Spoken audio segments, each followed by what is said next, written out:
আসসালামু আলাইকুম সবাইকে। আশা করছি আপনারা ভালো আছেন। আমিও আলহামদুলিল্লাহ ভালো আছি।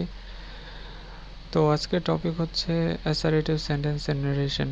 অ্যাসারেটিভ সেন্টেন্স বলতে আমরা বুঝি কোনো বিবৃতি বা বর্ণনামূলক সেন্টেন্স।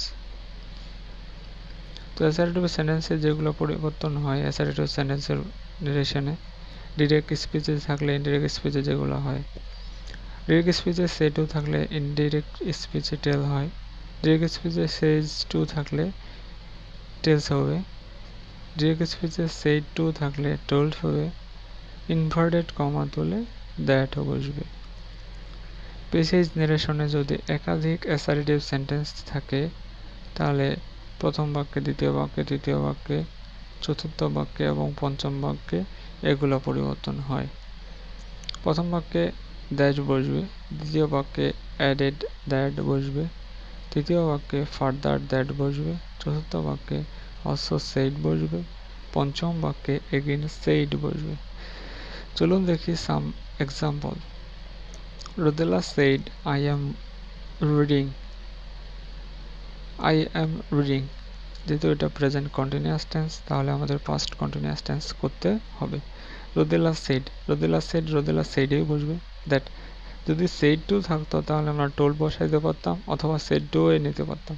যেহেতু রোদেলা সেইড আছে তাহলে সেইডেই হবে। দ্যাট আইটা রোদেলা, রোদেলাকে ধরো, রোদেলা যেহেতু মেয়ে সেহেতু সি হবে, তারপরে ওয়াজ রিডিং। দ্বিতীয় নাম্বার এক্সাম্পলটা দেখি। Roman said to Sabbir you are wrong. Roman said to আছে টোল্ড অথবা সেড টু এ বসানো যায়, যে কোনো একটা। সাব্বির, তারপর ইউটা কাকে ধরবে? সাব্বিরকে। সাব্বির মানে একটা ছেলের নাম, সেহেতু হি হবে। প্রেজেন্ট ইনডিফিনিট আছে, পাস্ট ইনডিফিনিট হবে, ওয়াজ রং। নেক্সট যে এক্সাম্পলটা সেটি দেখি। Imran said I will do my homework. তো আগেই বলে রাখি যে যেগুলা সেন্টেন্সে উইল সেল থাকবে ওগুলাতে উড হবে। সেল থাকলে শুড, উইল থাকলে would. Imran said that I, ইমরানকে ফলো করবে, তো ইমরান একটা ছেলে, হি। উইল আছে উড হবে, ডু আছে ডু এ বসবে, মাই আবার ইমরানকে ধরবে। ইমরান মানে ছেলে, he, here possessive form his homework.